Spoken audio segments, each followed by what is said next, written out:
start it up. We have a little bit of preamble stuff, and then I'll hit the intros, and then we will roll right along. Sounds great. Right. Let's get this going. Ladies and gentlemen, it is time for WordPress plugins A to Z, not Z. Well, good morning. It is the interview show today for WP Plugins A to Z, and we'll be discussing the Advanced Access Manager plugin with Vasyl Martyniuk, all coming up next on WordPress Plugins from A to Z. WordPress. It's the most popular content management and website solution on the internet. Actually, that was the wrong one. Actually, we're going to roll this right back and do the jingle all over again because I got a messed up opening. This is what happens sometimes. Well, what happens is the live stream is live. That's period. But the part that goes out to the podcast is recorded. And I try to keep the opening clean for that one. All right, let's roll this back again. One more time. Take two. Take two. Ladies and gentlemen, it is time for WordPress plugins A to Z, not Z. It is interview number 66 with Vasyl Martyniuk. Oh, geez. Did I get your name okay? Yeah, it's actually perfect. Oh, Martyniuk. Okay, then I'm going to roll that back one more time since I throw it all off. Let's get this right. Okay, one more time for all the listeners that's out there. Ladies and gentlemen, it is time for WordPress plugins A. One more time. Ladies and gentlemen, it is time for WordPress plugins A to Z, not Z. It is interview 66 with Vasyl Martyniuk from Advanced Access Manager. We'll be discussing this plugin and more, all coming up next on WordPress Plugins from A to Z. WordPress, the king of content management systems, powering the web with over 80,000 plugins to choose from. How do you sort the junk from the gems? Welcome to WP Plugins A to Z, where we've been keeping the pulse of WordPress alive for over 16 incredible years. Join us every week for an unrehearsed, real talk breakdowns of the latest and greatest plugins, developer and community member interviews. Some weeks, Amber and I team up to dig in. Others, I'm flying solo, unpacking WordPress news, demoing a standout plugin, or sharing tips to power up your site. No scripts, no fluff, just the good stuff from A to Z. So plug in and let's get rolling. Good morning, good afternoon, or good evening, wherever you happen to be hiding out there on the globe today. Coming to you direct from the Brewery Overlook in beautiful southern Vancouver Island. I'm John Overall. And joining me today is Vasyl Martyniuk from Advanced Access Manager, where we'll be discussing this plugin that's installed on over 150,000 websites. A very fantastic plugin. I don't know why I didn't discover it sooner myself. I started playing with it after he reached out to me, and I'm really enjoying the free version of the plugin. So welcome to the show, Vasyl. Greatly to have you here. Thank you. I'm happy to be here. Well, we've got a lot to cover and go over here on the plugin. You were giving me some nice feedback information that was going to be useful for me to wander through and talk about on all the different stuff we've got going here. And first off, tell us a little bit. I know your story's been told many times, but tell us a little bit about yourself and how you got started in this. I see. Well, I'm originally from Ukraine, and I came to the United States back in 2011. I won green card in a lottery, so it was a free pass for me. And my first job was in a marketing agency. It happened to be they have a WordPress shop primarily. So that's how I started to learn WordPress, and just out of curiosity, created a plugin over the weekend called Advanced Access Manager. I even didn't think much how to name it, just first thing that came into my mind. I name it, and then just submit it for review to the WordPress.org repository, and that's how the journey started.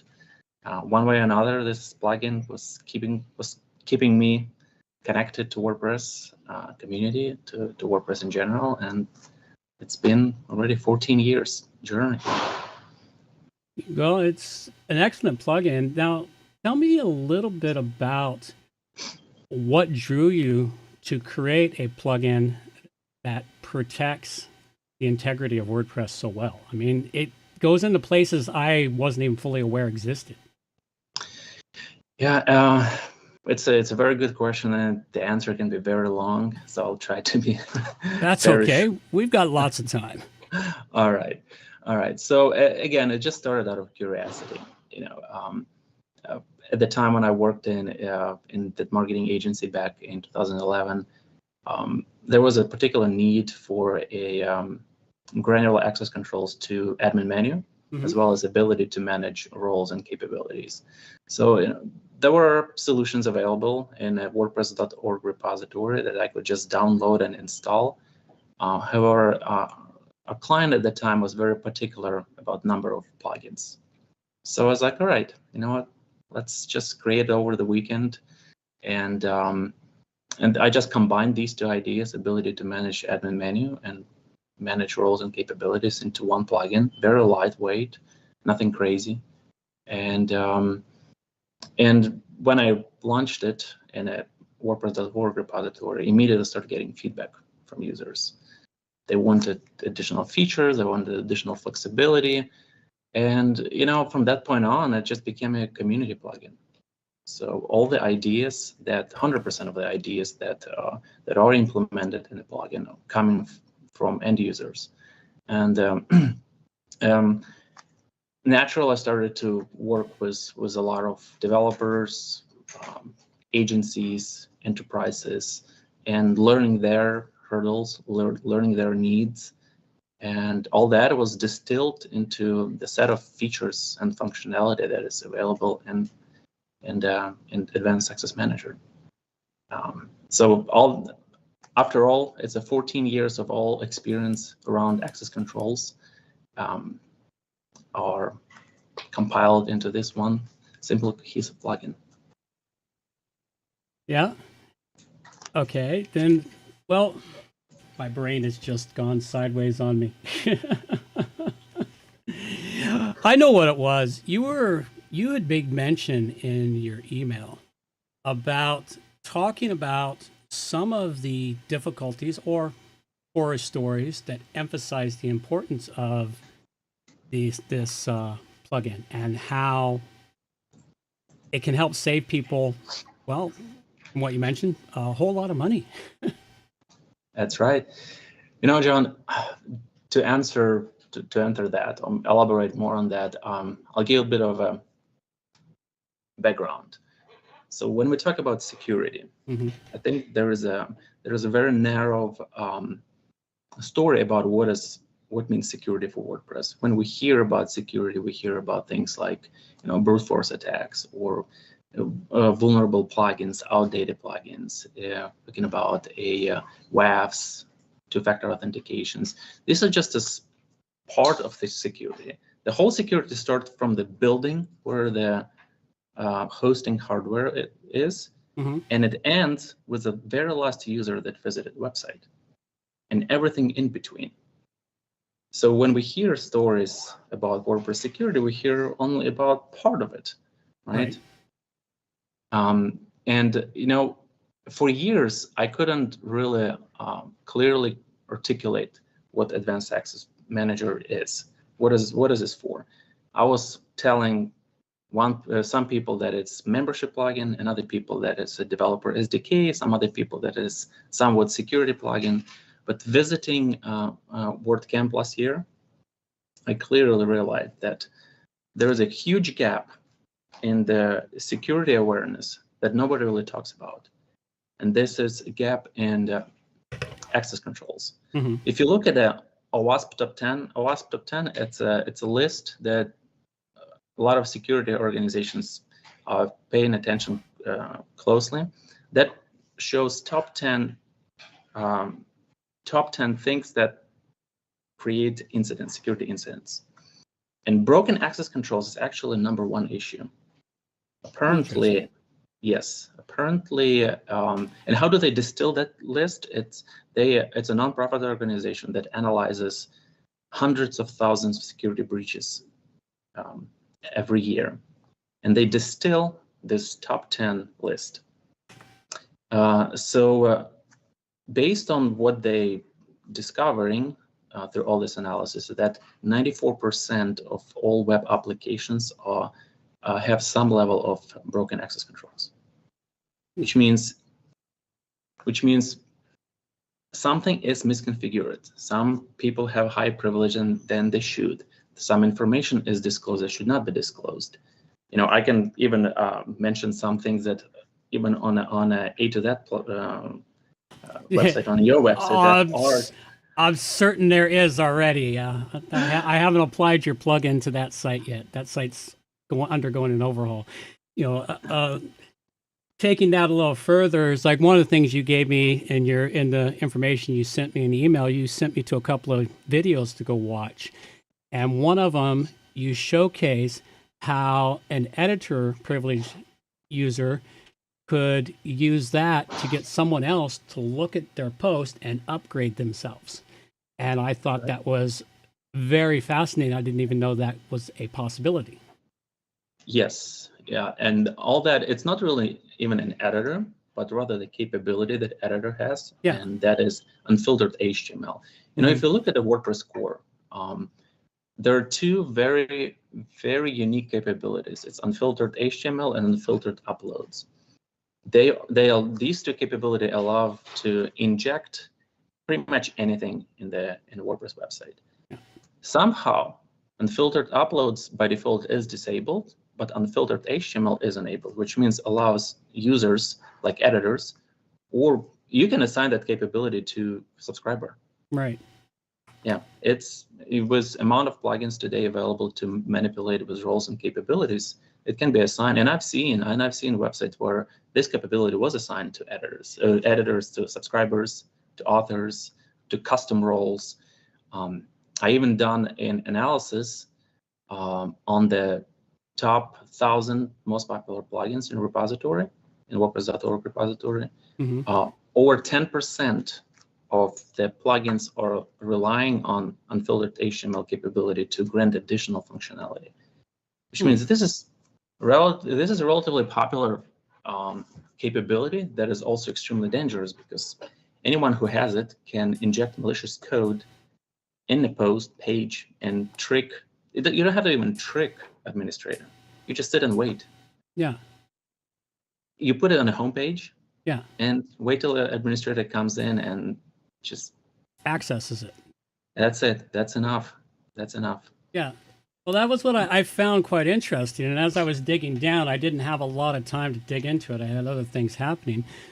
But I intend to dig down further into it. And I also noticed when I was looking up all the info about your plugin, you have your premium versions, which offer up the ability to lock the website down even further into a private website and or by IP address or geolocation.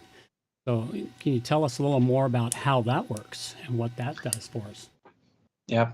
So when people ask me what is a premium add-on is for, I typically say it is ability to manage access to your website at scale.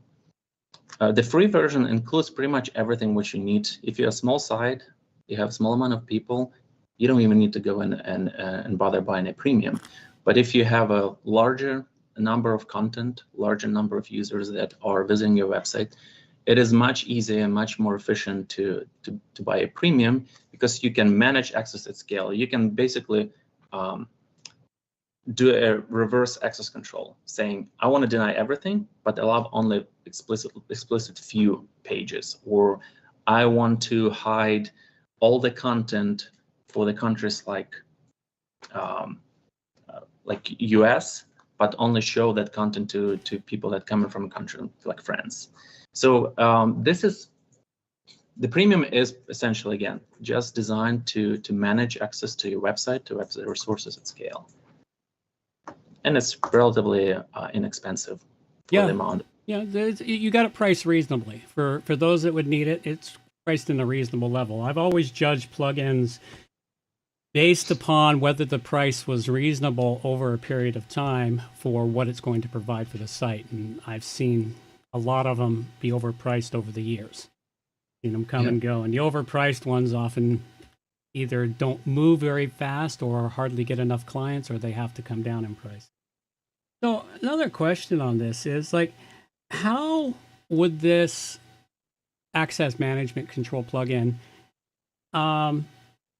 work to help you out if you're running an e-commerce site where you have lots of people, signing up so they can see their different accounts, or just even a basic membership site? And of course, there's dozens of membership plugins out there, and there's even ways, like I even noticed on mine today, like I even forgot, like when people book on my site, it creates them a booking level user on my site, and I have no idea what permissions are even applied to that yet. I have to now dig down deep into it, and I didn't even realize it. So there's lots of ways you add things to your site, and you create a new type of user, and unless you look to see what the plugin author chose for those, you don't know what they get.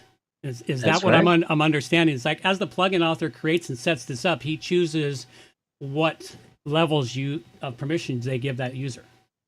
That's right. And just continuing on that, like even your website, if I log in as a booking user or wherever a subscriber, I can see the broken links notifier on my dashboard.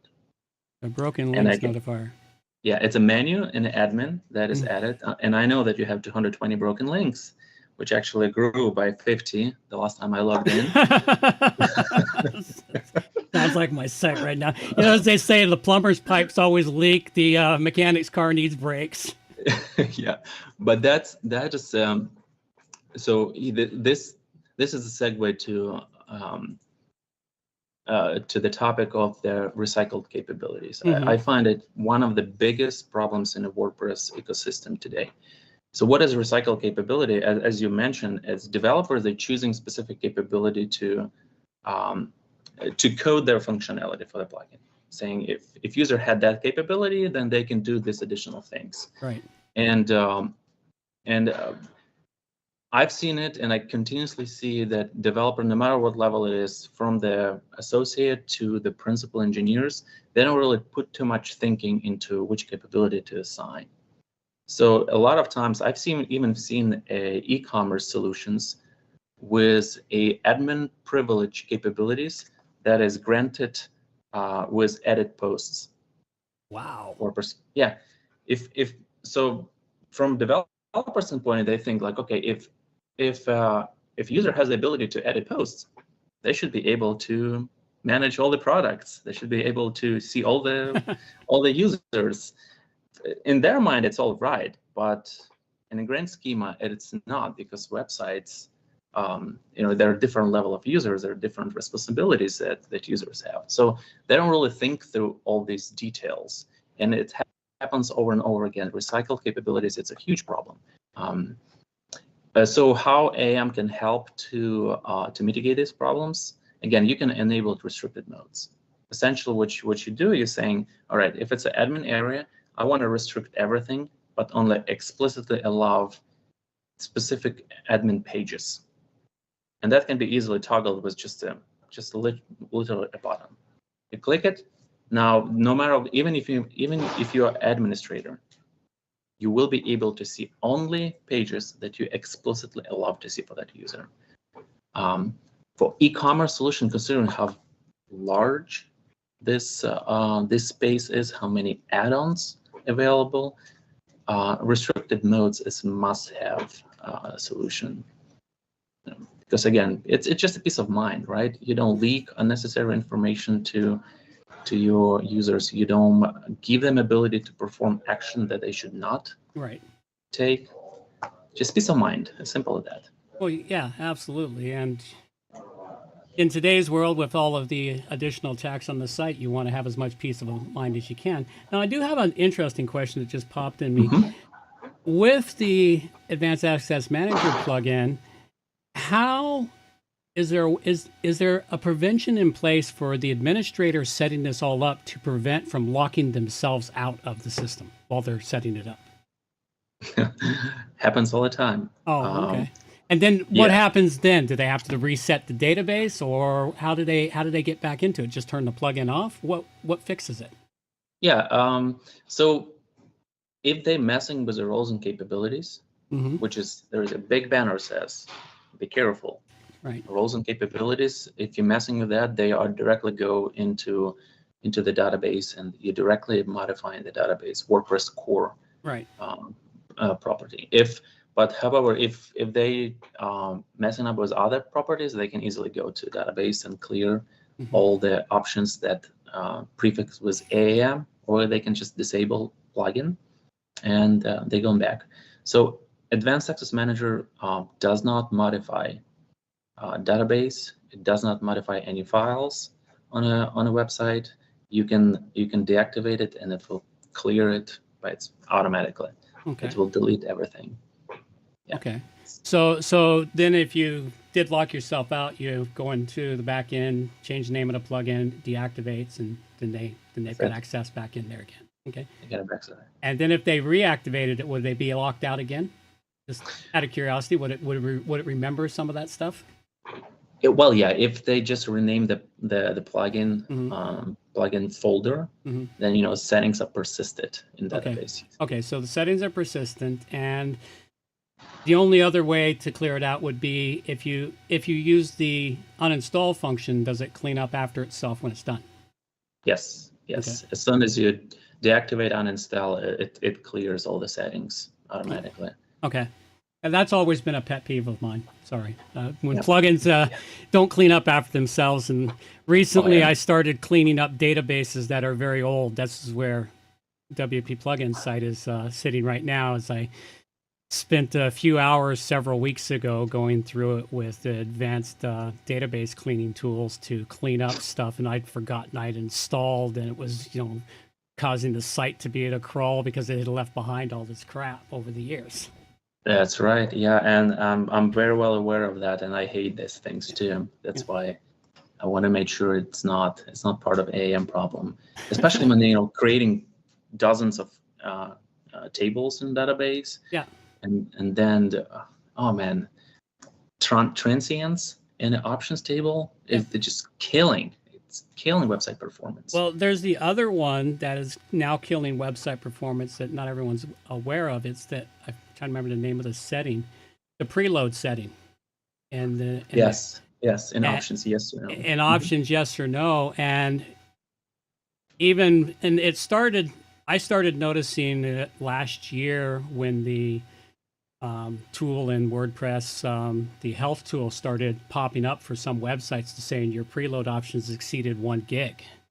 And it's like, what is this? And it's like, okay. And the more I dug down into it, the more I realized, okay. And then you go through and you see all this stuff. And a lot of it is from over time, people installing, uninstalling plugins, and it leaves behind that stuff. But that's still there, still being preloaded every time the database. And that causes a lot of drawdown on your website or your performance. That's right. It's just because autoload flag is on by default, and a lot of developers just like, hey, I'm just gonna insert the option in the options table, and didn't think through like, should it be false? Yeah. Maybe no need to autoload. Maybe lazy load it. Yeah. I spent, I would say, years optimizing AAM, so I can proudly say that it's. There is a wphive.com. What they do, they analyze WordPress plugin repositories, plugins from the WordPress repository, right, for speed, for errors. So they claim that AAM is faster than 99% of the plugins in the world. Take the claim. Sounds like a valid one to me. I'll take it. Always take the win, no matter where it comes from. That's right. All right. We've got, so we started off going down the path of this horror story and how someone paid a massive penalty for incorrectly updating a page and losing a home page. So do you want to elaborate on that one for us a little bit? Yeah. I can tell several stories, but that particular one, which it happens with a company that was in a highly regulated space. So essentially, it was a financial sector, Mm-hmm. and the pages were these pages were for the credit cards. Ooh.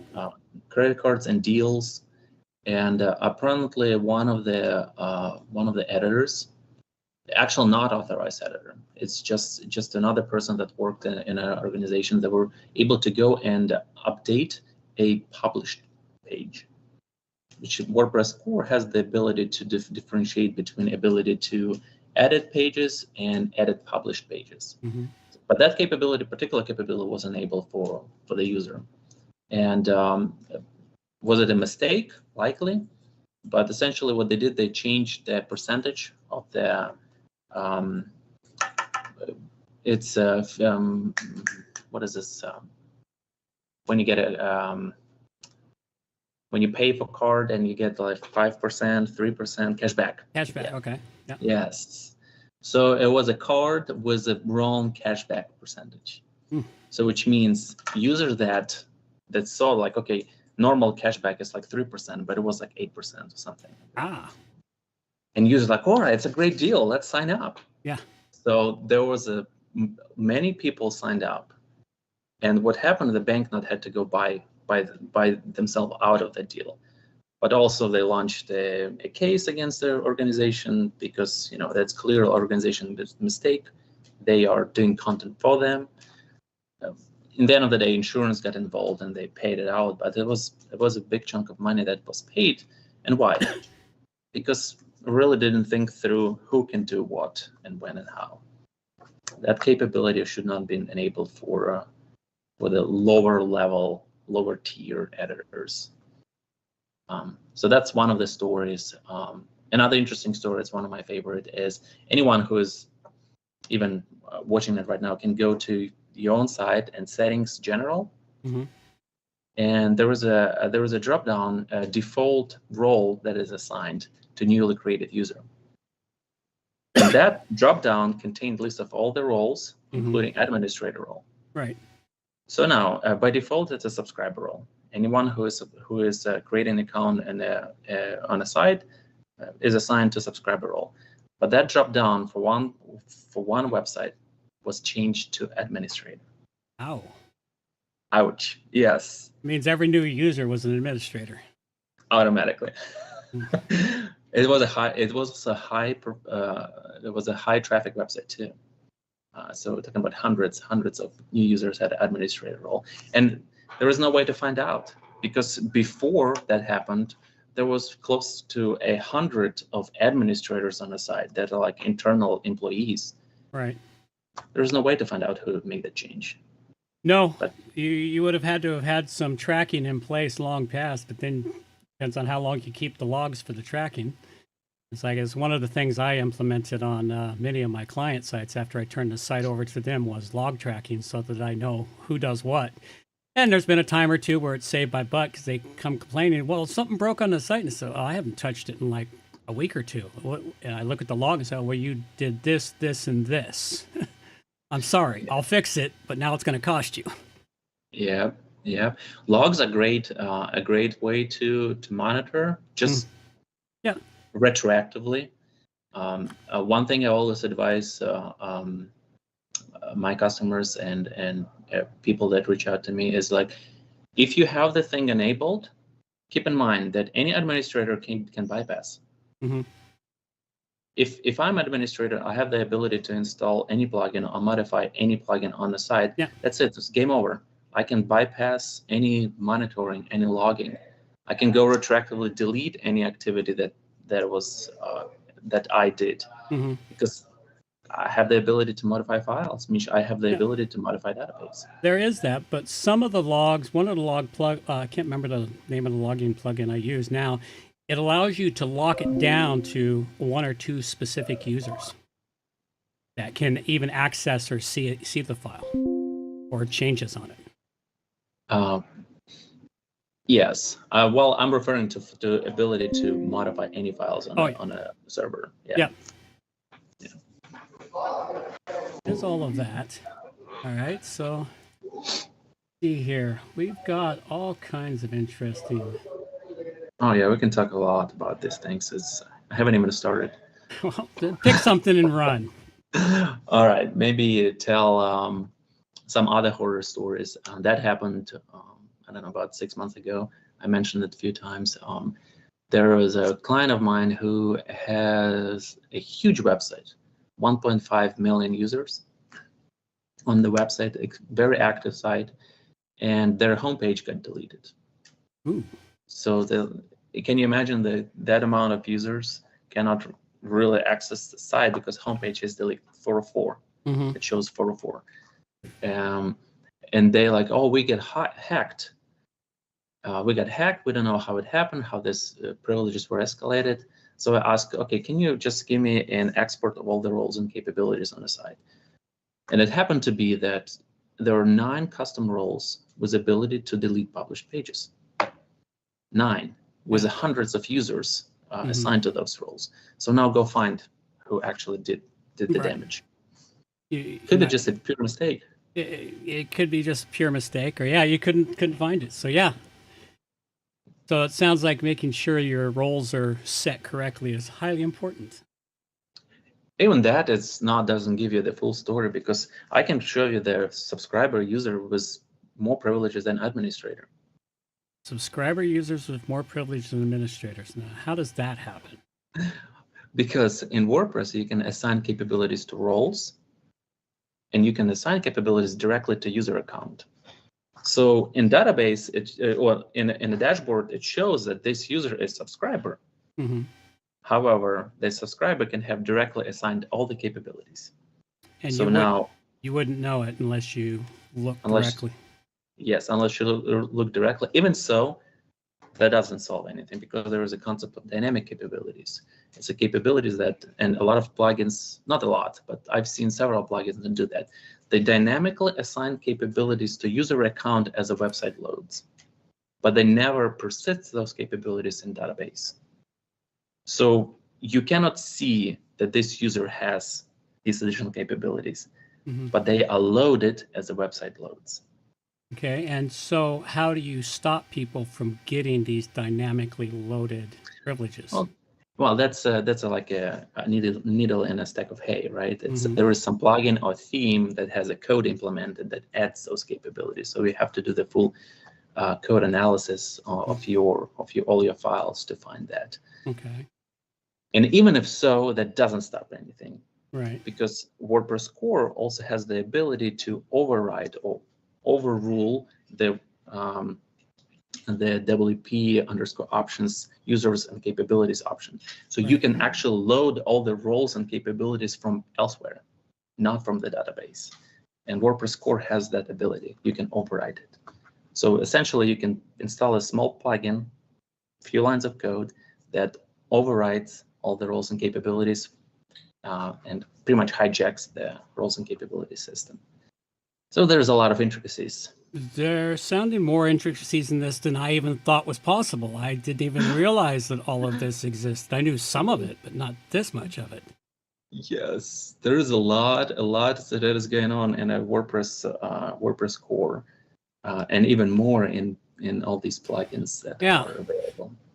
Well, yeah, and of course, the plugins you can pretty much do anything you want with them. I've recently started diving into plugins again myself recently, with the advent of AI to do all my typing for me, because my typing skills suck, which has always been my drawback from creating plugins, because it takes me forever to type something out and not have a typo in it. But I've been able to, in the last several weeks, release 4 basic plugins that are here we go. That are really quite nice, and plugins that I've mostly been using them as I'd mostly been throwing in the code that turned into plugins into the functions file, which were just code snippets to do certain things. Now, you know what? I'm tired of editing the functions file or WP config file. Let's see if we can throw a plugin together. So me and AI managed to pull them together, and they work quite nicely. I've released 4 of them in the last several weeks, with 3 others in the queue. Yeah, very nice, very nice. Yeah, AI is definitely helpful. Yeah, it's changing everything. Yeah, and how do you think AI is going to impact this sort of problem you're having with the security? I mean, I saw something today. Molenweg was asking about using AI to go after some of this stuff. So I think it will impact particularly the security space in very positive way, because think about this. Up to this point, up to the rollout of generative AI, what we had the ability to analyze the code with a static code analysis, right? Mm-hmm. Which essentially you would have to explicitly code all these exceptions and rules that look suspicious. With AI, you don't have to do that. You can still apply static code analysis to analyze the code base, but you can use also AI as additional dimension to deepen understand like what exactly is going on in a code.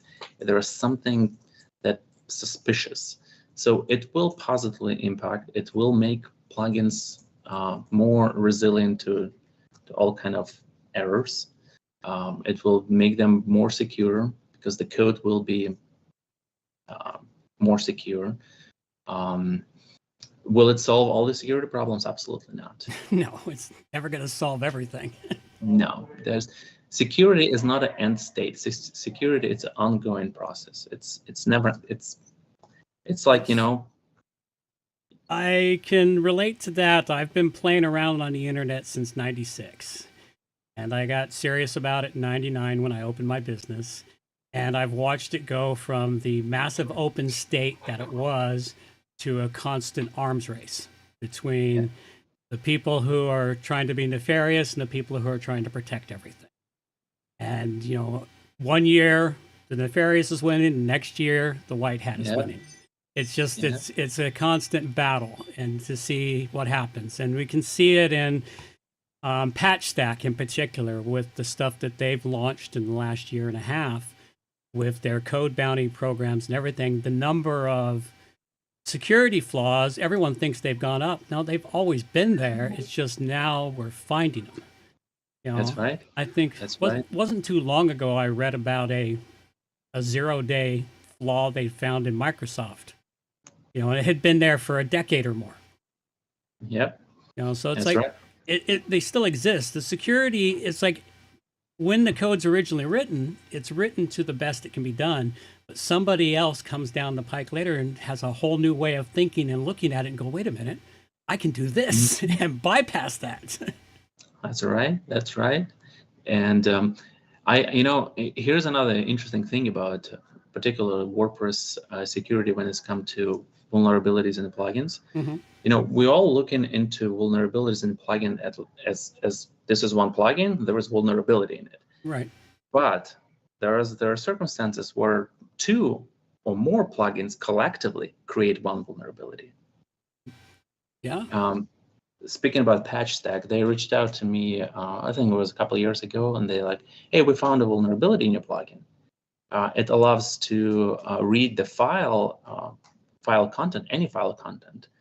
And I was like, hey, wait a minute. AM does not read any file content. And they're like, no, AM allows to create a shortcode that invokes a function that is in other plugin.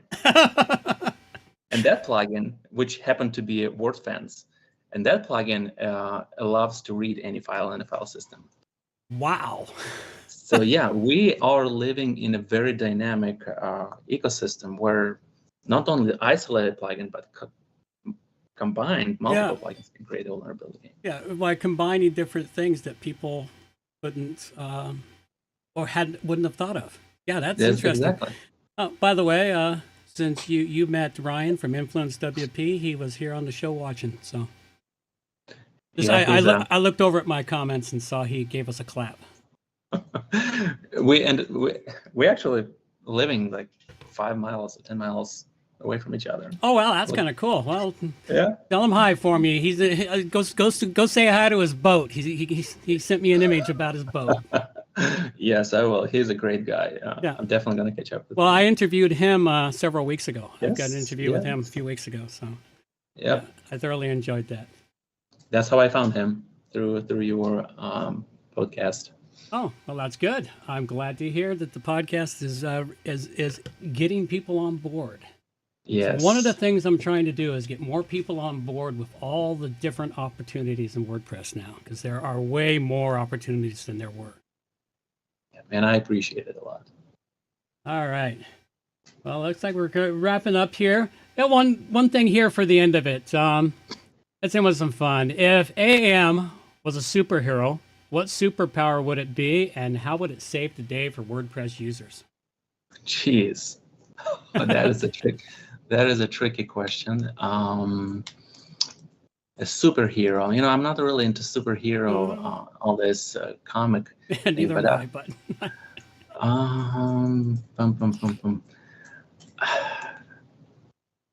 All right, you got me really well on that. It would be a superhero. Okay. Well, I still remember all the ones from when I was a kid. I'm thinking Hulk myself. You know what? That's big, strong. Come on, pound your way through here. Let's block the path. Hulk is a decent. Yeah, this is a decent analogy. It's strong. It's powerful. It's agile. Yeah. And it scales up and down. It scales up and down. Yeah.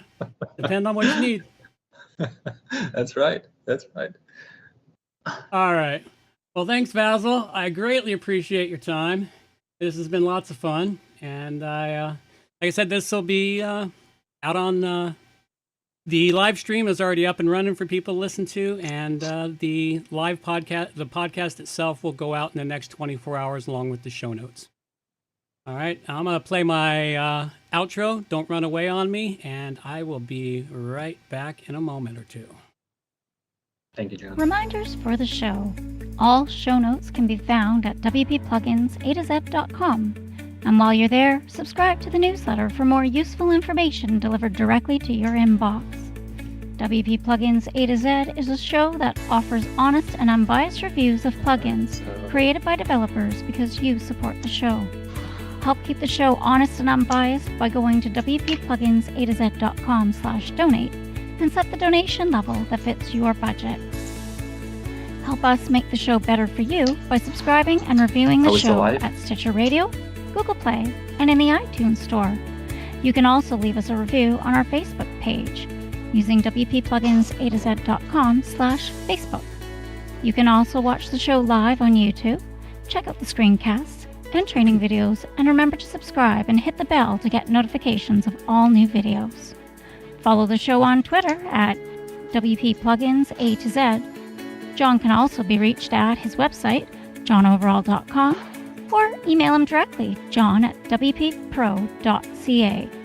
Thanks for joining us, and have a great day.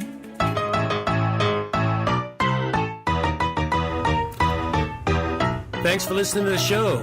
This show is copyright by johnoverall.com. So until next time, have yourselves a good morning, good afternoon, or good evening, wherever you happen to be out there on the globe today.